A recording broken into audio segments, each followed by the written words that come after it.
Bonjour à tous et à tous et bienvenue pour ce webinaire. Pour ceux qui ont l'habitude de participer à des événements Asten, on a d'habitude les Asten Café qui sont en présentiel. On en a vécu un très sympa à Brest et à Quimper jeudi dernier sur Microsoft 365 Copilot. Cette fois-ci, on est en mode distanciel avec une autre thématique qui va être sur la cybersécurité et un mot qui est arrivé depuis déjà 2024, voire peut-être même avant pour certains, qui est Nice 2 et qui est pour certains peut-être un gros mot et qu'on attend que ça soit mis en place en France, mais ça décale, ça décale, ça décale, mais de toute façon ça arrive, on n'est jamais aussi près. Et donc pour traiter ce sujet-là, donc moi Nicolas Plot, je suis ingénieur avant-vente au sein des équipes Asten et je suis accompagné de Rodolphe Taquet qui lui est responsable commercial région Ouest et fait partie des experts EZ. Et donc, qui de mieux que EZ pour parler cybersécurité? Aujourd'hui, je pense pas qu'on est mieux. Merci Nicolas. Bonjour à tous en tout cas. Donc, merci pour cette introduction. Hop là, et comme le disait Nicolas, donc voilà, la thématique d'aujourd'hui étant d'évoquer et de balayer un peu les différents scopes de cybersécurité et surtout par rapport à l'arrivée de ce mot magique, la NIS2. Juste pour définition de l'acronyme Network and Information Security.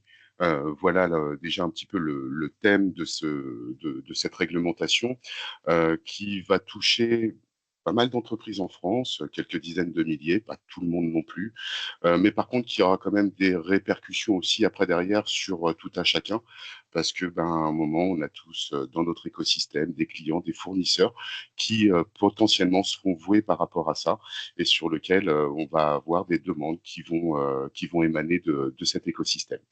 Donc voilà, l'idée pour moi aujourd'hui avec Nicolas, et merci en tout cas pour l'organisation, merci à Asten et toutes les équipes pour l'organisation de ce webinaire, et merci à vous de votre présence. L'idée étant pour aujourd'hui de vous donner un petit peu les clés de cette conformité, à quoi elle sert, pourquoi elle est mise en place, et aussi surtout après derrière, quels en sont les enjeux au niveau cybersécurité sur comment mieux sécuriser son IT aujourd'hui par rapport justement à ce fait, à cet avancement, à ce qui se passe dans le décor de la cybersécurité.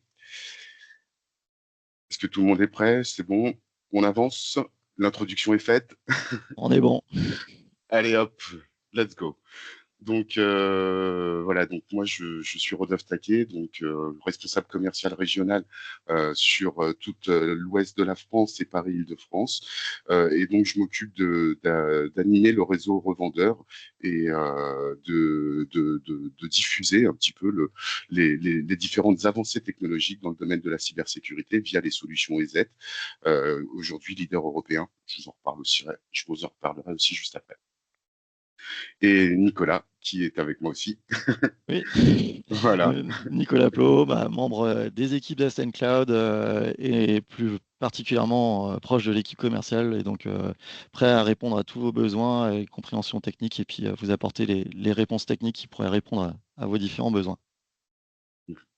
Voilà, donc en force pour vous expliquer 16 différents enjeux d'aujourd'hui. Alors on va commencer avec ici donc cette table des matières, ce sommaire concernant donc les évolutions des cybermenaces. Pourquoi aujourd'hui donc cette réglementation se met en place? Et donc c'est un peu ce qu'on va balayer dans cette première thématique. Ensuite, je vous propose donc de passer en revue les exigences de cette nouvelle réglementation et vous allez voir qu'elles seront en raccord en fait avec ce décor des cybermenaces. Et après, bien évidemment, lorsqu'on a vu un peu cette réglementation, comment on peut vous aider à vous mettre en conformité grâce à des outils, grâce à des technologies qui sont aujourd'hui, on va dire, demandées, mais vous comprendrez aussi pourquoi. Allez, on embraye sur la première thématique, donc l'évolution des cybermenaces en France et principales attaques visant les entreprises. Aujourd'hui, on a relevé ce qu'on vous montre actuellement donc, au niveau à l'écran. Ce sont les 5 premiers vecteurs utilisés par les attaquants pour aujourd'hui essayer d'atteindre des entreprises. toute typologie d'entreprise, quelle qu'elle soit. On ne parle pas d'une spécificité, c'est le CAC 40, le SBF de... Non, toute entreprise, que ce soit des instances gouvernementales, que ce soit du privé, des TPE, des PME. Aujourd'hui, même vous-même en tant que particulier, vous le voyez aussi, ce type de menaces qui arrivent vers vous. On parle essentiellement de phishing. Ça, c'est quelque chose qui rôde et qui arrive depuis déjà quelques années dans vos boîtes mail, voire même par d'autres canaux. On parle aussi après derrière de SMS, on parle aussi de Teams, de choses comme ça. Donc, vous voyez, c'est aussi des sollicitations qui peuvent être faites à des fins après derrière criminelles. Le ransomware, qui est souvent une finalité utilisée, le déni de service, le man in the middle, ça aussi, faisons très attention à ces notions-là, et le vulnérabilité zero day. On va juste rapidement passer sur ces menaces pour ensuite embrayer sur le décor. Donc, le phishing, comme je vous le disais tout à l'instant, le vecteur le plus utilisé par les cyberattaquants. Le phishing, vous le voyez, c'est généralement un mail qui arrive à vos utilisateurs qui ne va pas avoir énormément de contenu, même pas de pièces jointes, essentiellement un lien, un petit texte qui aujourd'hui, grâce à de l'intelligence artificielle, est extrêmement bien traduit pour arriver à tous les destinataires et ce, dans les différentes langues qui peuvent atteindre en fait après derrière les utilisateurs de votre entreprise. Donc avec très peu de fautes, un bon parler et essentiellement juste un lien. Ce qu'il faut y comprendre par là, c'est que c'est un mail qui n'a pas grand-chose en fait de menaçant en termes de détection par les antivirus ou autres. Le lien qui est derrière est souvent analysé par les antivirus, souvent aussi utilisé, il est utilisé des serveurs qu'on appelle légitimes, c'est-à-dire que pour nous, en tant qu'après derrière en termes de détection, très difficile de savoir que c'est pas quelque chose forcément de malveillant qui en est derrière, puisque les attaquants aujourd'hui opèrent à utiliser ça. Donc c'est un mail très creux qui arrive facilement en fait à vos utilisateurs où l'après derrière, la finalité de ce mail pour les attaquants est d'obtenir des informations sensibles. Ce qu'on appelle informations sensibles, ce sont les informations basiques, des identifiants et des mots de passe qui peuvent se permettre pour eux de pouvoir après derrière usurper l'identité de vos utilisateurs en se connectant à vos environnements distants, à éventuellement même des messageries, en prenant donc les identifiants et mots de passe qu'ils auront pu récolter grâce à ce phishing. Ce qui peut après derrière amener de graves conséquences lorsque des utilisateurs sont usurpés dans ce sens-là. Donc ça, c'est un vecteur très fort, très puissant qui a été depuis déjà quelques années en forte croissance auprès des utilisateurs, donc méfions-nous. La partie du ransomware, c'est elle aussi une des finalités, on va dire plutôt, très utilisées par les attaquants. Beaucoup, on parle de fuite de données massive. Vous voyez, quand des attaquants vont pénétrer des grosses entreprises, c'est pour récupérer des données, on va dire, conséquentes. Vous avez entendu parler de Free, vous avez entendu parler de Sony, vous avez entendu parler même aussi d'anciennement Pôle emploi. Enfin voilà, vous voyez toutes ces structures-là, l'idée après derrière pour eux étant de récupérer un maximum de données. Plutôt que d'aller chercher ces données au niveau d'un phishing, ils les ont directement récupérées auprès de ces structures-là. Le ransomware, lui, par contre, c'est une des plus grosses finalités utilisées pour attaquer les entreprises. Comment aujourd'hui je vais bloquer ton système d'information et comment après derrière je vais te demander une rançon pour que tu puisses en récupérer après derrière l'usufruit. Donc ça, c'est souvent la finalité utilisée par les attaquants visant donc les TPE, les PME, mais c'est souvent en fait ce vecteur après derrière lucratif. Ma mère m'a toujours dit, argent mal acquis ne profite jamais. Ils n'en ont pas cet état d'esprit. Eux, ce qu'ils veulent, c'est même s'ils mettent après derrière des structures à mal, récupérer des deniers un maximum. Ça demande des rançons en bitcoin, ça demande des différents éléments étalés, même derrière. De temps en temps, ils font même des facilités de paiement. Donc, vous voyez, c'est limite, la structure est quand même bien élaborée dessus. Donc là, on a vu le phishing, un des vecteurs permettant d'atteindre vos utilisateurs, le ransomware qui en est une des finalités. On va voir après derrière donc la partie déni de service, qui est une technique d'attaque aussi très utilisée pour mettre à mal, on va dire, des systèmes d'information, faire tomber des serveurs, faire, on va dire, pénaliser des activités. Faire une attaque par déni de service, c'est en fait prendre beaucoup d'ordinateurs un peu partout dans le monde et demander en fait à ce que ces ordinateurs se connectent tous à un même point sur le serveur. Ils fassent tous une même tentative de connexion sur un serveur. Le serveur, lui, n'ayant plus de visibilité, après, il y a trop de monde qui essaye de se connecter en même temps, il tombe, il se met en arrêt. D'accord? Donc, ce qui peut après derrière provoquer, lorsque ce sont des serveurs de vente en ligne, ben, plus personne ne peut commander en ligne. Quand ce sont des serveurs après derrière qui sont dédiés par exemple à des structures gouvernementales, ben, plus personne n'a accès après derrière à ce type de service. Et vous voyez ce qui peut après derrière mettre beaucoup de temps pour le redémarrer un serveur, hein, vous le savez, hein, parce que la maintenance que ça nécessite, ben, ce qui après derrière pour eux permet en fait d'avoir comment dire, cette virulence. Ça a été très observé l'année dernière par exemple pour les Jeux Olympiques. Je vous en parlerai juste après. Donc voilà, comme on le définit ici, surcharger un système ou un réseau pour en perturber le fonctionnement normal. Le man in the middle, une des attaques aussi très présentes en ce moment. Ça, on l'a qualifié beaucoup avant pour on va dire de l'espionnage industriel ou autre. Le man in the middle, c'est lorsqu'en fait un utilisateur malveillant va usurper potentiellement une identité, une messagerie ou autre, et va se mettre à intercepter des données.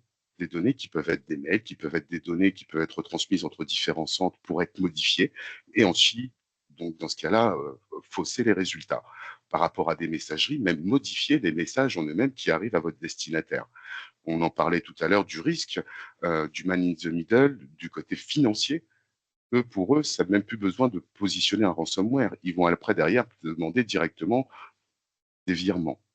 Vous avez entendu parler de la fraude au président, vous avez peut-être entendu parler aussi, et dernièrement ça frappe beaucoup, ce qu'on appelle aussi les fraudes à l'IBAN, les fraudes au RIB, où ils arrivent à intercepter en fait un mail de modification de RIB, positionnent leur numéro d'IBAN, et ensuite derrière c'est retransmis à l'utilisateur final. Bah, le virement, vous allez toujours l'attendre. Le virement, il est parti déjà sur une autre structure. Et pour autant, votre client, lui, il croit vous avoir payé, et il l'a fait. Il l'a pas fait sur le bon compte. C'est que le mail a été intercepté, il a été modifié entre-temps et il a donné après derrière toute la partie des fonds transférés directement vers le compte de l'attaquant. Donc méfions-nous aussi de ces parties-là et c'est pour ça aussi qu'on vous demande, on vous a peut-être sensibilisé dernièrement sur le fait de toujours revérifier, d'avoir un double contrôle. On reçoit un mail de modification de coordonnées bancaires. OK, on appelle aussi son interlocuteur pour avoir aussi cette certitude.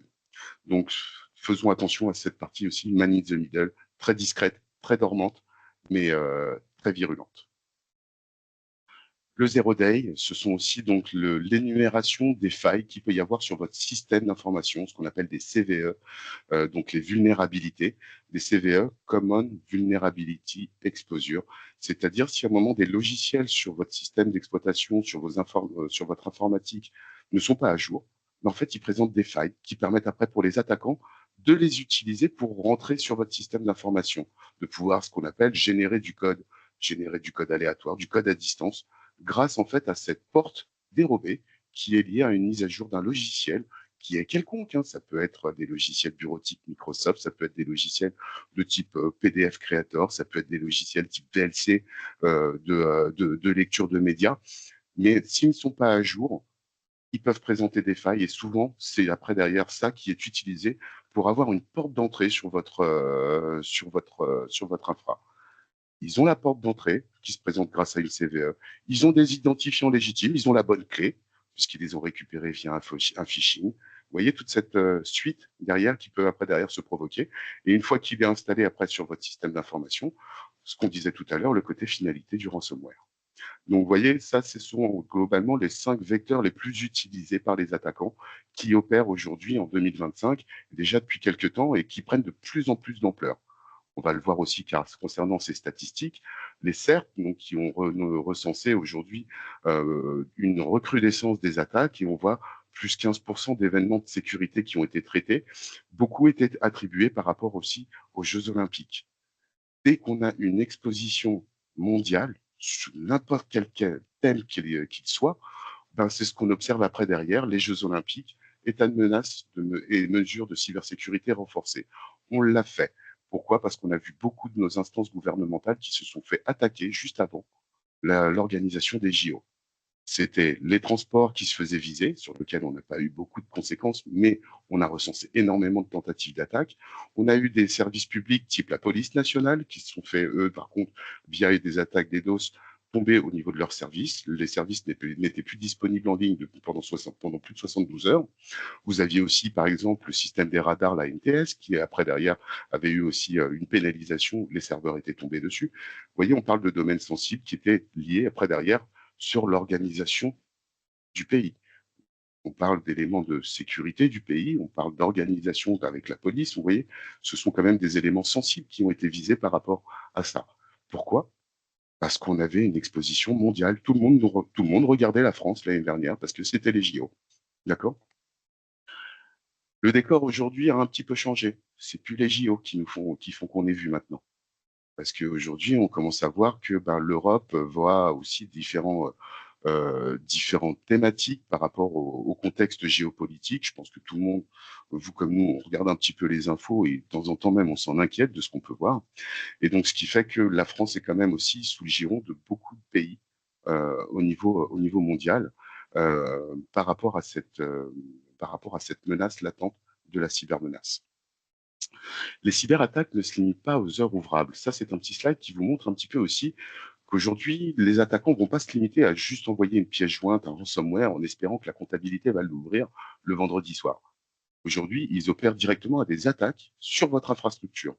Ils ont récupéré des phishing puisque vos utilisateurs ont potentiellement peut-être répondu à ça. Ils ont les clés pour rentrer sur votre système. Ils ont vu qu'il y avait peut-être des trucs qui n'étaient pas à jour. Ils vont en profiter pour après derrière attaquer la nuit, le week-end, le samedi, tout le week-end. C'est le plus intéressant pour eux, c'est là où ils ont le plus de temps. Votre service informatique est en week-end, les serveurs continuent de tourner puisqu'on ne peut pas les arrêter de cette manière-là. Ils vont profiter, eux, après derrière de ce temps libre sur lequel vous n'avez pas de visibilité sur votre informatique pour pouvoir après derrière opérer à leur attaque. Hop là. Excusez-moi, je mets un peu de lumière. Hop là. C'était la petite page de publicité. Ensuite, elle ne se limite pas non plus aux grandes entreprises. Les grandes entreprises aujourd'hui sont bien équipées en termes de défense, ce qu'on appelle la cyberdéfense en elle-même. C'est très compliqué pour les attaquants de rentrer sur ces grosses structures, même si le gain est très appétant. Hein. Ça, là-dessus, ils le savent. Par contre, ils ont des difficultés parce qu'il faut être très chevronné quand même aujourd'hui pour rentrer dans les grosses structures sensibles, CAC 40, SBF 200, comme on disait tout à l'heure. Hein. À eux, aujourd'hui, leur fer de lance, c'est plutôt la TPE, PME, qui sont, à l'heure actuelle, beaucoup moins protégés parce que on n'a pas pris conscience forcément de l'enjeu, mais eux, pour autant, le savent très bien. Toute entreprise est créatrice de richesse. Le premier, hein, le centre des impôts, il sait très bien vous le rattraper là-dessus. Les attaquants, ils savent très bien aussi cette notion-là et ils s'appuient là-dessus. Aujourd'hui, ils œuvrent sur les TPE, PME et c'est ce qu'on voit par exemple vis-à-vis de ce chiffre. 85,7% des attaques ont visé des TPE, PME. Sur 385 000, 330 000 ont visé des PME. C'est un chiffre alarmant parce que aujourd'hui, il faut vraiment prendre ce dossier cybersécurité à bras le corps.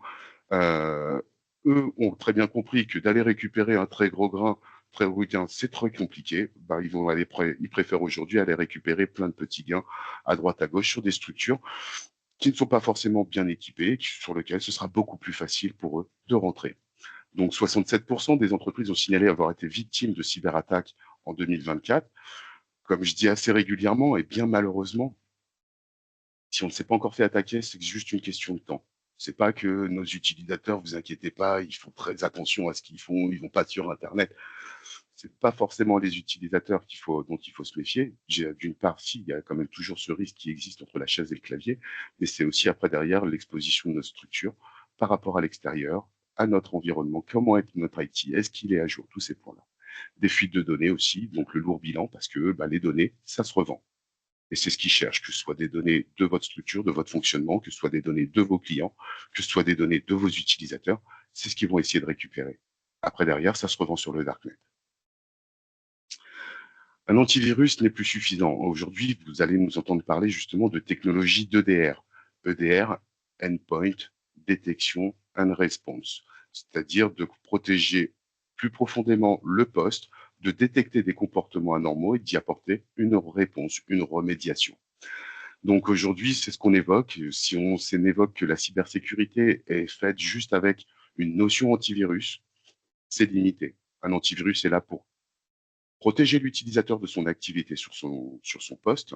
Maintenant, l'EDR va être aussi pour protéger l'ordinateur hors de l'utilisateur. Et oui, l'antivirus, lui, regarde tous vos fichiers que vous scrutez. Maintenant, ce qu'il faut, c'est essayer de savoir à un moment comment réagissent vos ordinateurs quand vos utilisateurs ne sont pas là.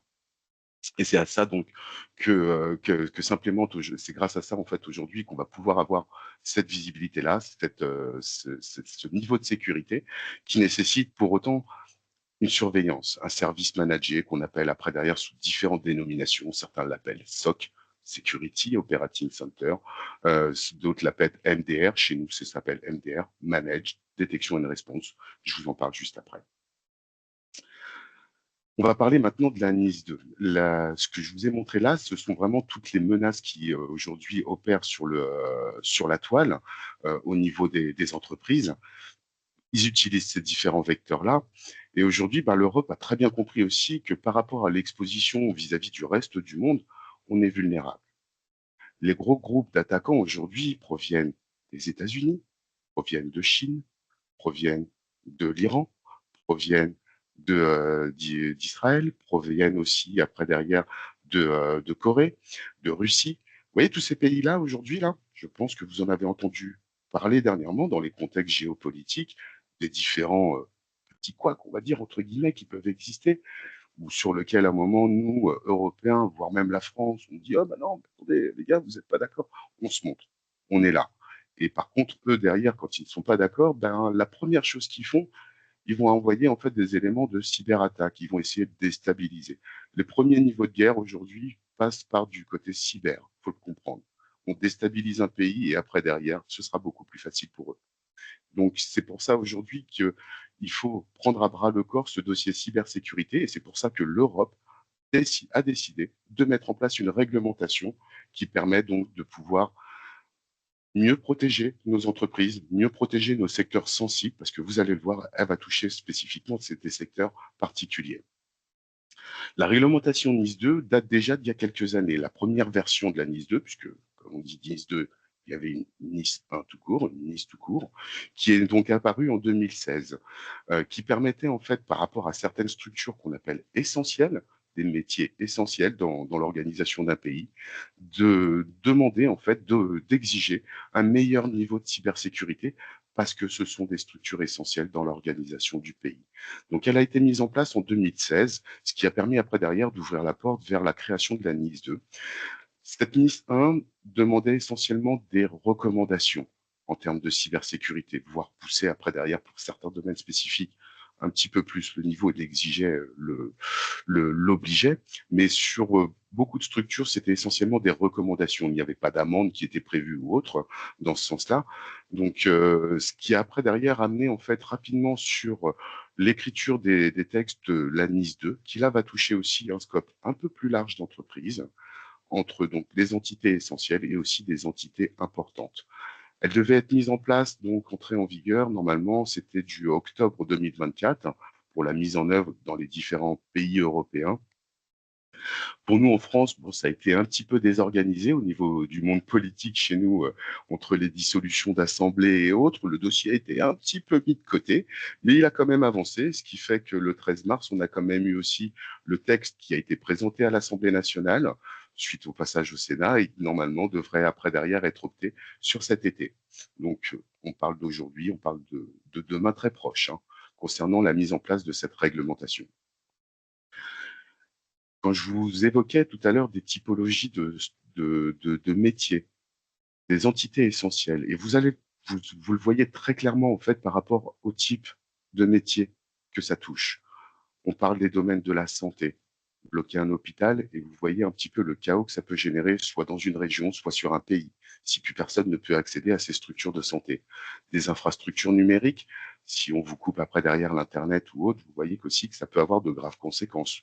Les transports en commun, si je vous dis déjà, si une grève déjà fait déjà un chaos, imaginez si on bloque des mains toutes les structures de transport, d'approvisionnement en eau. Vous connaissez la sensibilité que ça peut avoir, fournisseurs de services numériques, infrastructures bancaires et de marchés financiers, l'énergie. Tout le domaine aujourd'hui énergétique est voué par rapport à ça aussi. Et c'est ce qu'on considérait comme étant et qu'on considère encore aujourd'hui, hein, comme des structures, des entités essentielles. Donc l'ANIS 1, avait été opté en 2016, touchait essentiellement ces structures-là, à partir de 250 personnes. Donc, vous n'étiez peut-être pas tous forcément dans ce scope-là, peut-être pas forcément dans votre métier. Maintenant, arrive aussi donc la version de l'ANIS 2, où on va prendre les mêmes acteurs, des entités essentielles, et on va ajouter aussi toutes les acteurs qu'on appelle des entités importantes, où là, on parle de fournisseurs de réseaux, services de communication, gestion des eaux usées, gestion des déchets, parce que bon, c'est fournir l'eau, mais après derrière le traitement, ce qui permet le retour dans la boucle, la partie des déchets, vous voyez aussi très bien ce que ça donne lorsque les éboueurs se mettent en grève, fabrication de produits critiques, pharmaceutiques, dispositifs médicaux, produits chimiques, qui peuvent après faire partie de la fabrication d'éléments beaucoup plus sensibles dans le domaine pharmaceutique, des composants qui sont étalés sur différents laboratoires, qui sont après réassemblés en eux-mêmes pour établir après une molécule spécifique. Si un maillon est défaillant, on ne peut plus produire cette molécule-là.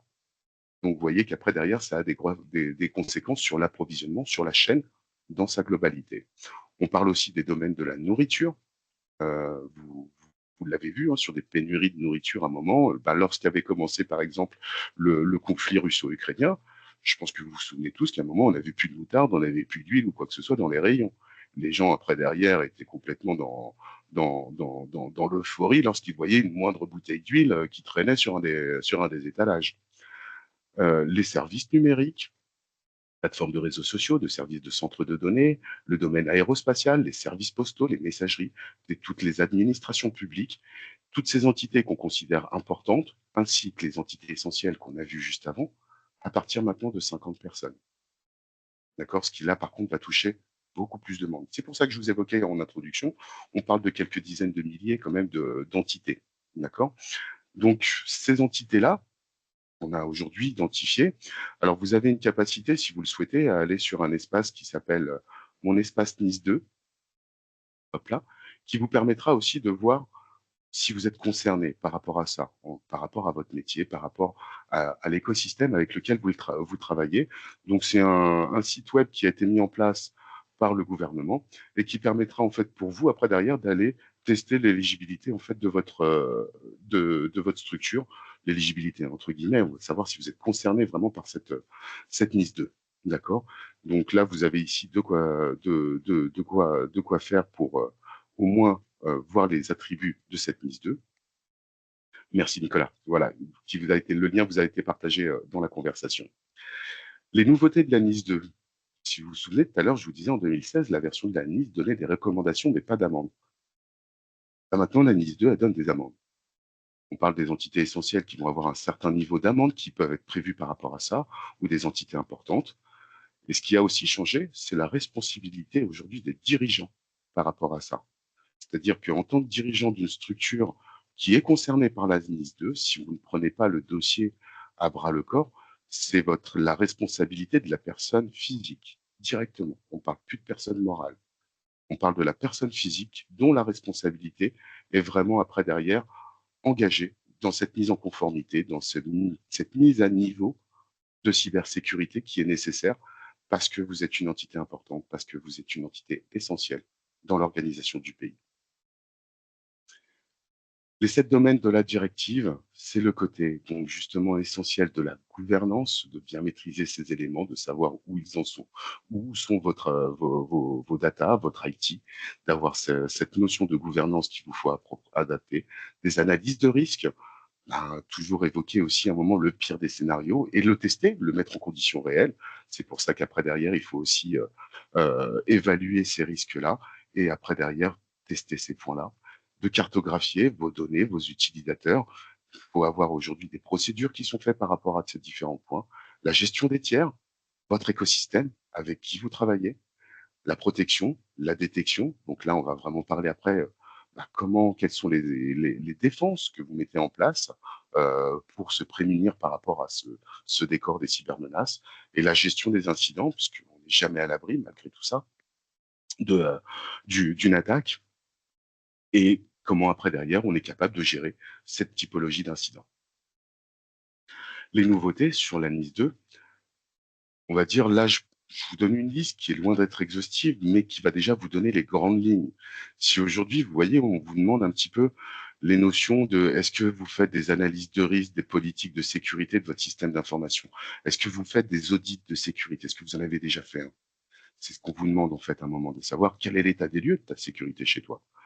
Est-ce que tu as mis des technologies de prévention, de détection et de réponse aux incidents, des technologies d'EDR, endpoint, détection, response? Vous voyez, c'est de ça aussi dont on parle, de continuité d'activité. Est-ce que tu as déjà prévu un PRA, un plan de reprise d'activité? Si à un moment, ben, ça tombe, si tu subis un incident, sous combien de temps tu es capable de redémarrer? Est-ce que tes sauvegardes, tes backups sont opérants, sont effectifs? Voilà, c'est un petit peu après derrière tout cet état des lieux qu'on vous demande. Sécurité des chaînes d'approvisionnement. C'est ce que je vous évoquais aussi tout à l'heure un peu en introduction. Vous avez des acteurs, des dizaines de milliers d'entreprises qui sont concernées par la NIS2. Ben, on leur demande aussi derrière à eux maintenant de sécuriser leur chaîne d'approvisionnement. Donc, si vous travaillez avec ces acteurs-là, eux vont souvent vous demander, dis-moi quel est ton niveau de cybersécurité. Comme on travaille ensemble, je ne veux pas un moment que tu sois faillible, parce qu'après derrière, tu peux compromettre aussi mes utilisateurs, tu peux compromettre mon infrastructure. C'est ce qu'on leur demande, de veiller à ce que leur chaîne d'approvisionnement soit aussi sur un même niveau de sécurité. Et même si vous n'êtes pas concerné forcément par par la NIS2, si vous avez des clients, des acteurs avec qui vous travaillez dans ce sens-là, ils vont souvent vous le demander. Ils vont vous demander, fais un audit de sécurité, s'il te plaît, j'en ai besoin pour qu'on continue à travailler ensemble. Mets-toi en règle au niveau de la cybersécurité, souscris à une assurance cyber. Vous voyez, ces petits points-là qu'on vous a peut-être évoqués dans votre entourage, c'est pas pour rien parce que souvent, ce sont aussi vos gros clients qui vous le demandent et pour continuer à travailler ensemble. Protection de l'acquisition, du développement, de la maintenance des réseaux et des systèmes. Est-ce que tu as une personne chez toi qui le fait? Est-ce que tu as un infogérant sur lequel tu t'appuies qui permet d'avoir cette partie protection, le développement, la maintenance de ton système d'information? Test et audit des mesures de gestion de risques cyber, cyberhygiène et formation à la cybersécurité. Tout à l'heure, je vous parlais du phishing. Est-ce que vous testez vos utilisateurs au phishing? Parce que pour beaucoup, on se dit, non, mais c'est bon, ils savent qu'il ne faut pas cliquer sur tout et n'importe quoi. Et je vous le redis maintenant, cette partie phishing, pour beaucoup, elle est élaborée avec des outils d'intelligence artificielle. C'est très bien fait.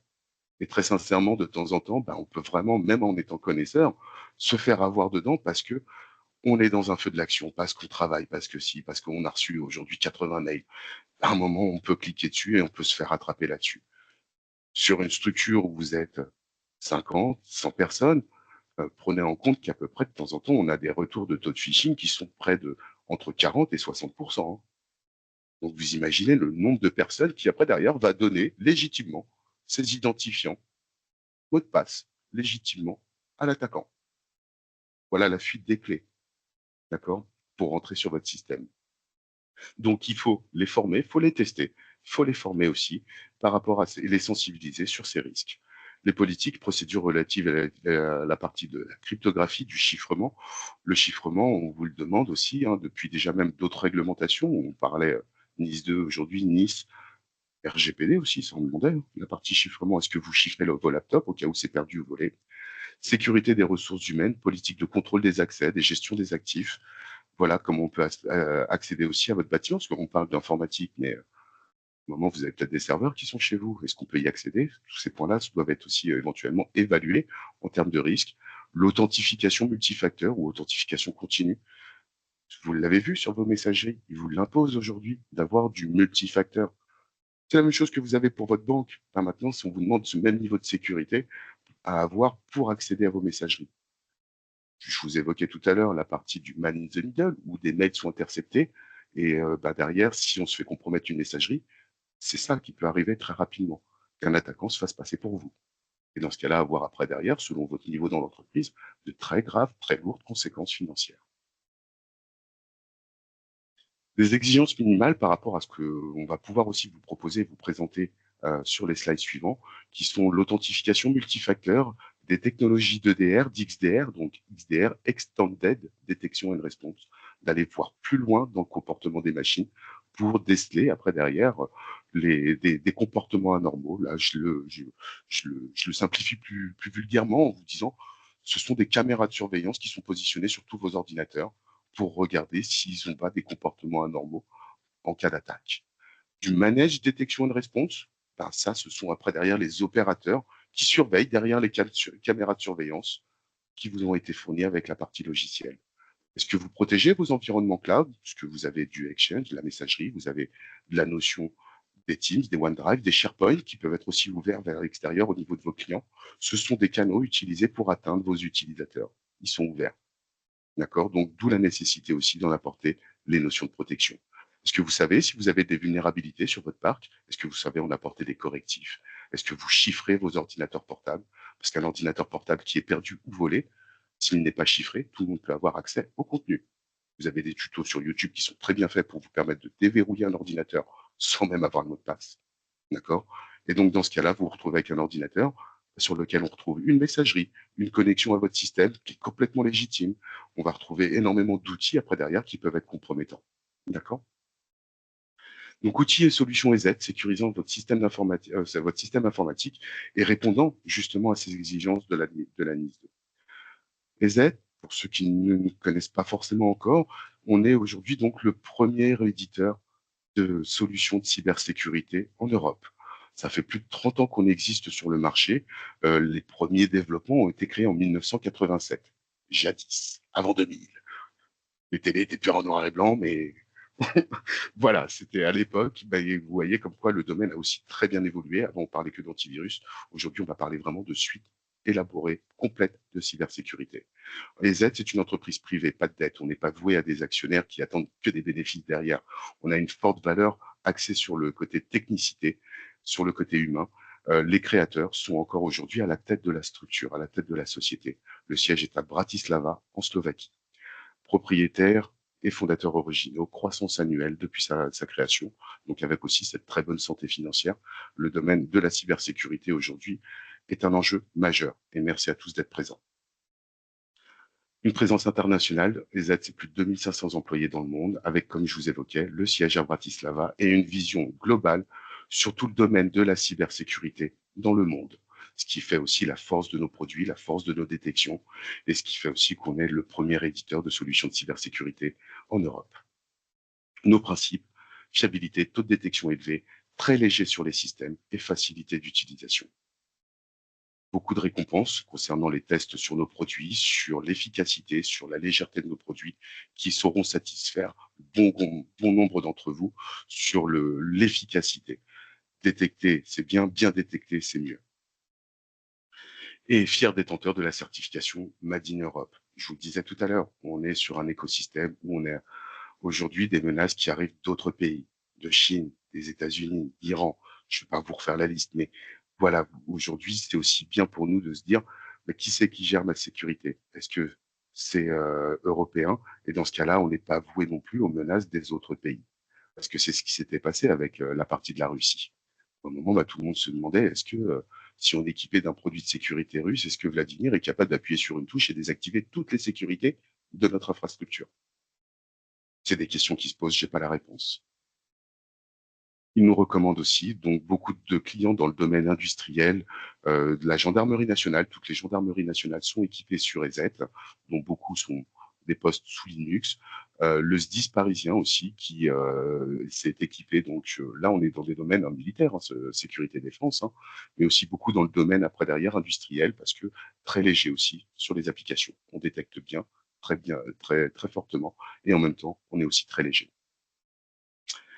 Nos produits vont s'articuler avec différents modules de sécurité sur les postes de l'EDR, de parler de la sécurité des nuages 365. On va parler aussi des environnements Google, de scanners de vulnérabilité, de correctifs, de chiffrement de disques durs, de technologies de 2 facteurs, tout ça managé depuis une seule et même plateforme. Sur cette plateforme sur laquelle on va vous positionner aussi des services qui peuvent être des audits, des déploiements, mais aussi de la surveillance. On vous fournit le logiciel et on sait aussi fournir le côté surveillance qui va se positionner sur vos infrastructures. Un rapide tableau pour vous décrire tout ce qui peut être intégré aujourd'hui dans un antivirus. Ce n'est pas juste un bloc antivirus qu'on propose, c'est vraiment toute une suite de sécurité permettant après derrière d'avoir des analyses comportementales, d'avoir des réactions par rapport au ransomware, des boucliers anti-ransomware, des ransomware rollback qui permettent éventuellement, si à un moment on a subi un premier état de chiffrement, on l'a arrêté, mais on a aussi la capacité à rétablir ce qui a été endommagé. On va avoir voilà, des technologies très poussées, déjà juste installées sur les postes, pour pouvoir la sécuriser au mieux vos utilisateurs. La partie EDR, qui s'appelle derrière chez nous EZ Inspect, qui va compléter ce travail de l'antivirus. Comme je vous le disais tout à l'heure, l'antivirus va protéger votre utilisateur quand il utilise son ordinateur, ses différents fichiers, ces points-là. Mais après, derrière, les EZ Inspect va pouvoir aussi protéger votre machine quand l'utilisateur ne sera pas forcément derrière ou sur des utilisations malveillantes. Collecte d'événements en temps réel, du filtrage étendu, des systèmes de réputation, des notifications, des blocages et remédiations. Conçu pour de la chasse aux menaces, c'est fait pour ça. Lorsqu'un processus se déclenche sur une machine, avec une alerte, un incident, vous envoyez toute la chaîne. Qu'est-ce qui s'est passé? Comment c'est arrivé? À quelle heure? D'accord? C'est aussi à ça, donc cette caméra de surveillance, pour pouvoir voir beaucoup plus finement le déroulé de l'incident qui aurait pu remonter sur votre infra. Donc, l'EDR, c'est une visibilité accrue et action étendue des composants, des attaques sans fichier. Vous voyez, quand des attaquants prennent la main sur vos ordinateurs, des causes de problèmes, des mouvements latéraux, ils passent d'un ordinateur à un autre. Leur idée, c'est d'atteindre votre serveur. Ben, ça va détecter tout ça. Des données affectées, des techniques utilisées. Vous allez avoir une étendue vraiment de cette visibilité. Par contre, il faut savoir la décrypter. C'est pour ça qu'on vous évoque aussi après derrière d'avoir un service managé, un service de MDR qui viennent surveiller cette notion-là. On a un premier produit qui s'appelle EZ Protect Enterprise, qui proposera donc la protection antivirale déjà native, les solutions avancées après derrière de détection antivirus, aussi la partie chiffrement des disques durs, ou également la partie couverture de vos mobiles. Il ne faut pas se limiter à juste vos postes et serveurs, hein. Les mobiles, il faut aussi les protéger aujourd'hui, puisque sur vos mobiles, regardez au niveau de vos utilisateurs, tout le monde utilise son Exchange dessus. Moi, j'ai mon Outlook sur mon téléphone. Je pense que c'est pareil pour vous, votre Teams, tous ces points-là. Donc, ça peut atteindre vos utilisateurs. Ce sont des portes d'entrée aussi pour aller accéder derrière aux données de votre système d'information. Les Z-Inspect, donc, qui va permettre aussi d'avoir cette technologie EDR attendue. On a un deuxième produit qui s'appelle EZ Protect Elite, qui va prendre ce même scope, avec en plus la partie protection de votre cloud 365 ou Google Workspace, de vos messageries, le scanner de vulnérabilité qui saura vous dire si vos logiciels ne sont pas à jour et vous permettre de les mettre à jour, la partie de l'EDR, XDR qui s'implémente dedans et la partie du multifacteur pour permettre d'avoir donc cet aspect de double authentification lorsque vous vous connectez à vos environnements distants. Là, ce sont les deux solutions logicielles. Sur ces solutions logicielles, après derrière, s'implémente la notion de service, qu'on va appeler le service de MDR, Manage Detection and Response, qui veille sur votre service d'information, votre système d'information en dehors des heures ouvrées. Ce service de MDR, c'est un service qui est proposé en option du logiciel qu'on vous fournit pour permettre après derrière d'avoir cette surveillance opérée par les opérateurs EZ situés en Slovaquie, à Bratislava, en Europe, qui sont formés, qui sont des SOC analystes. Et je vous assure que c'est assez difficile d'en trouver des SOC analystes, des bons, avec en plus cet aspect astreinte, puisqu'on opère aussi notre surveillance 24 heures sur 24 et 7 jours sur 7. On est totalement conscient qu'ils vont pas essayer, ou très peu, essayer de vous attaquer pendant les heures ouvrées. Ce sera essentiellement le soir quand vous ne serez pas là, ou le week-end parce qu'ils auront du temps. Donc d'où cette nécessité de surveillance en continu qu'il faut avoir sur la sécurité de vos infrastructures. Donc le service de MDR, qu'on pourra aussi détailler ici. Donc ce sont les équipes EZ sur lesquelles on va opérer une surveillance en continu. On va rechercher les indices de compromission. On va les hiérarchiser selon la gravité détectée. Et après, opter surtout, et très rapidement, ça se fait quasiment en une vingtaine de minutes, une remédiation, une réponse à la menace qui est opérée 24 heures sur 24, 7 jours sur 7. Donc, lorsque derrière nos clients adhèrent à ce service-là, optent pour ce service, ben, vous avez après derrière des blocages qui peuvent être effectués le samedi matin à 2 heures du mat. D'accord? Parce que ben, c'est là qu'on essayait après derrière des attaquants de pénétrer votre système. On les a bloqués et on vous prévient, vous et Astel, qui serait votre infogérant, pour pouvoir vous corréler ce qui s'est passé. Mais on a éradiqué la menace, on l'a remédié.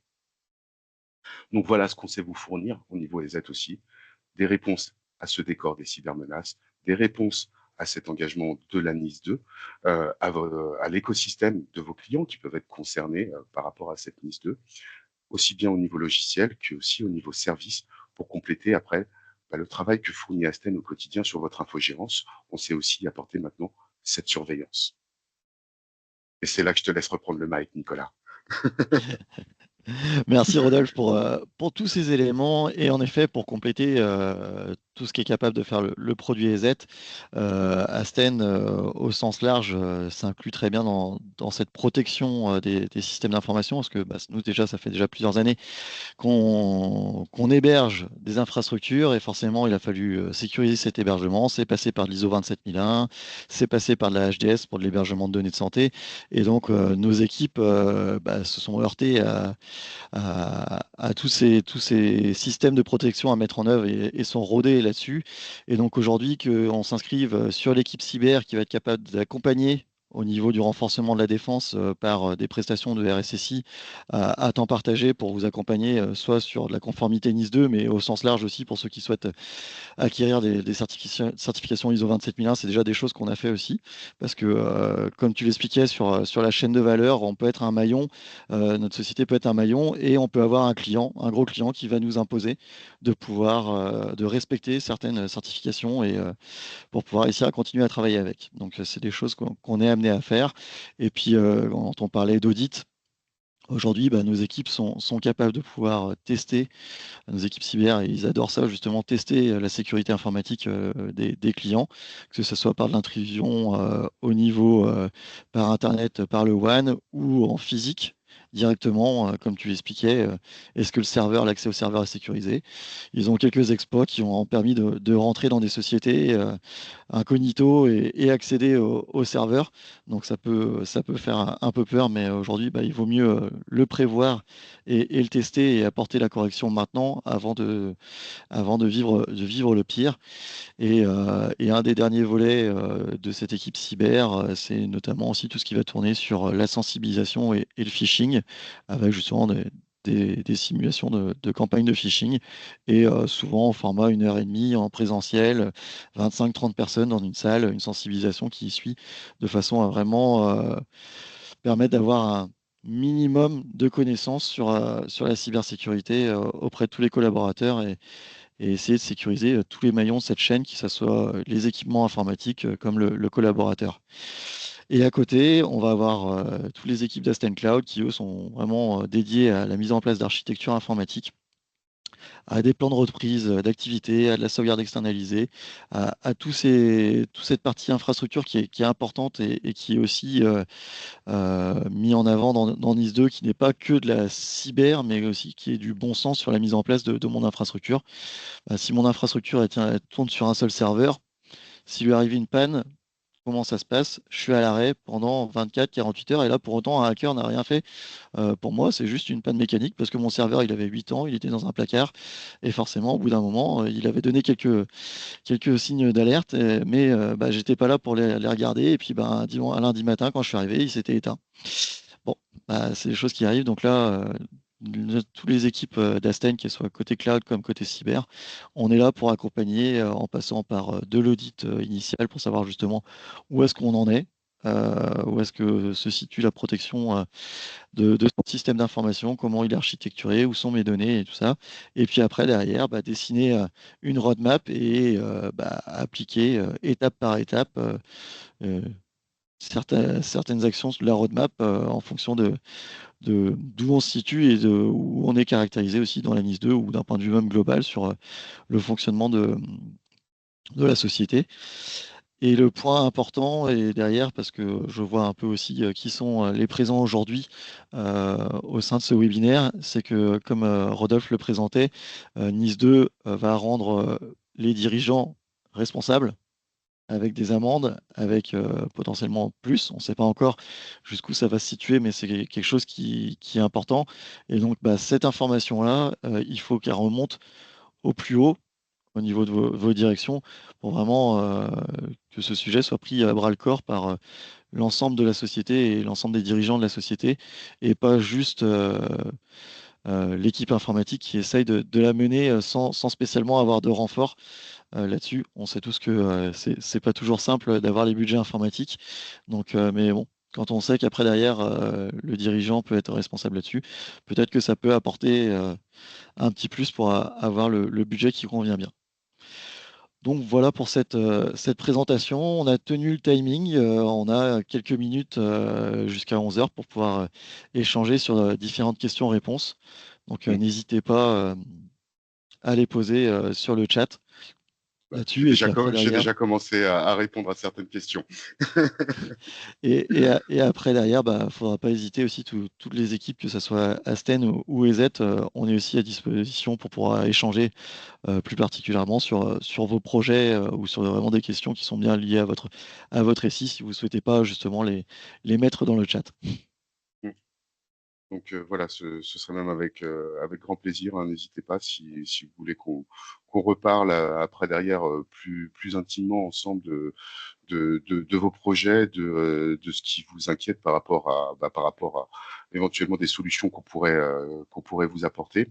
On évoquait tout à l'heure aussi, je prévois on prévoit ensemble avec la STEN une autre session, alors là plus physique, où là je serai sur les locaux directement d'Asten au mois de novembre. Donc voilà, si ça pourra vous intéresser, qu'on se rencontre et qu'on discute plus en détail de tous ces points-là, ce serait avec grand plaisir.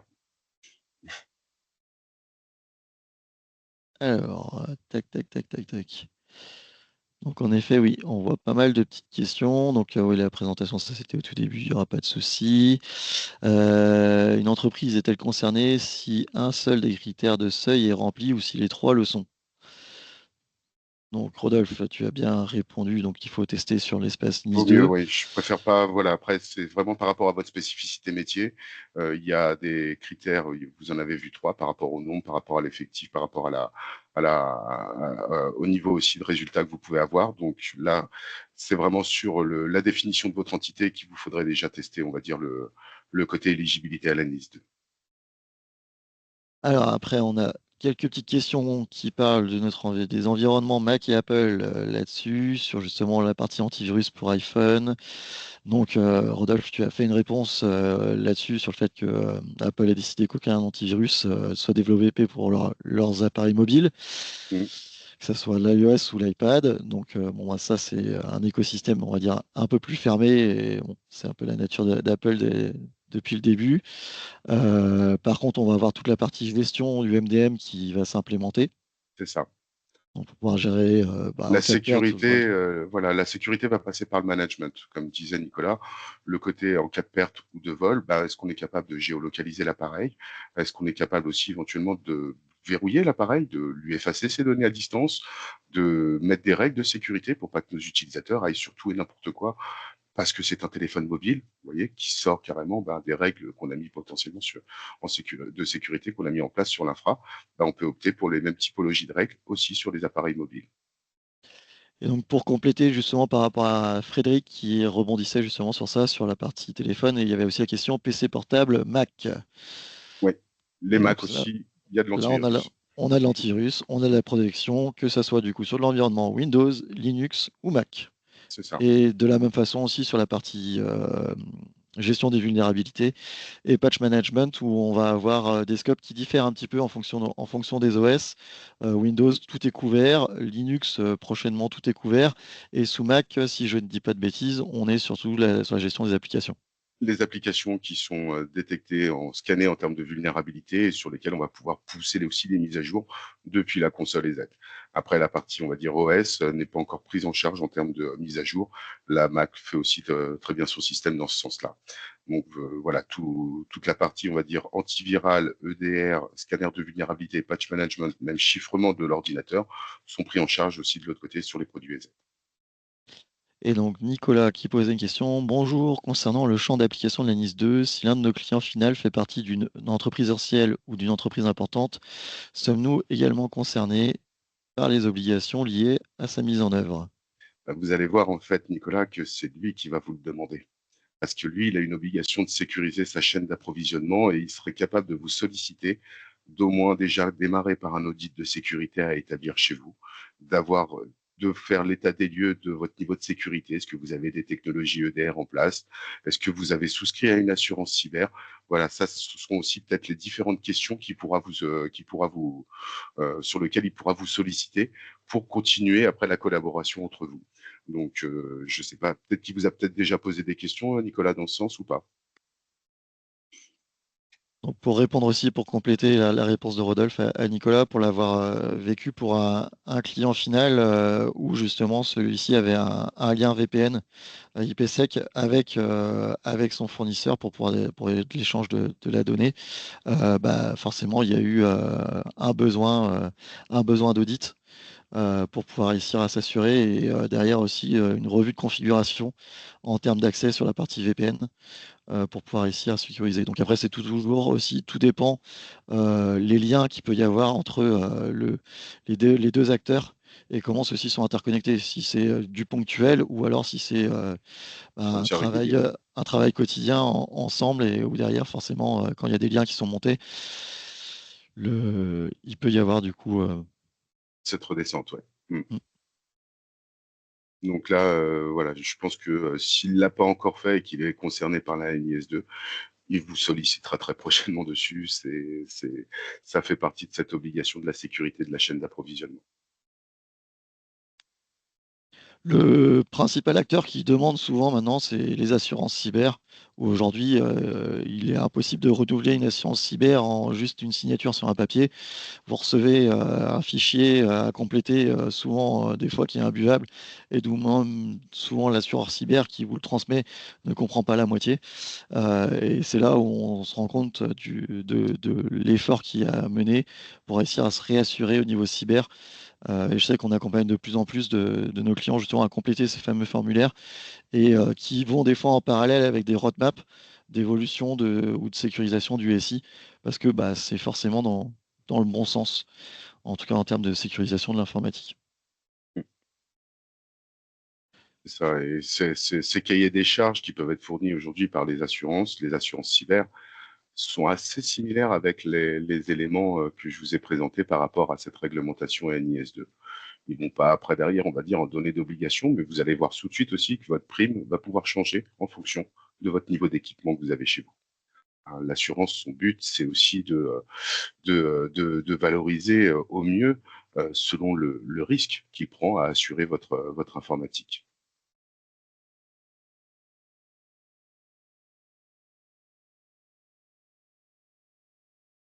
Puis d'autres questions, je pense qu'on est... On est bon. Bah, de toute Ouais. façon, comme on le disait un peu en introduction, voilà, soyez rassurés, vous allez recevoir donc le lien aussi donc de la présentation qui a été enregistrée aujourd'hui, ainsi que le PDF de ces éléments-là.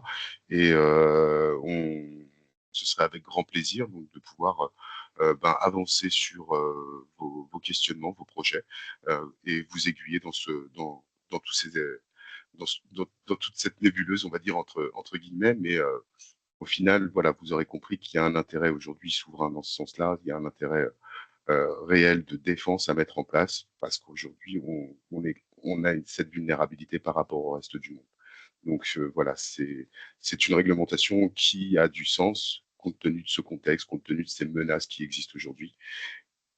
Laissez-nous vous aider, en tout cas, par rapport à tout ça, avec grand plaisir. Merci à tous. Merci à tous pour votre présence et puis bah, rendez-vous pour les prochains événements Asten. Ça sera au retour de l'été avec les Asten Café qui reviendront en octobre et en novembre. Merci à vous, Voilà. bonne journée à tous. Merci, bonne journée à tous. Au plaisir.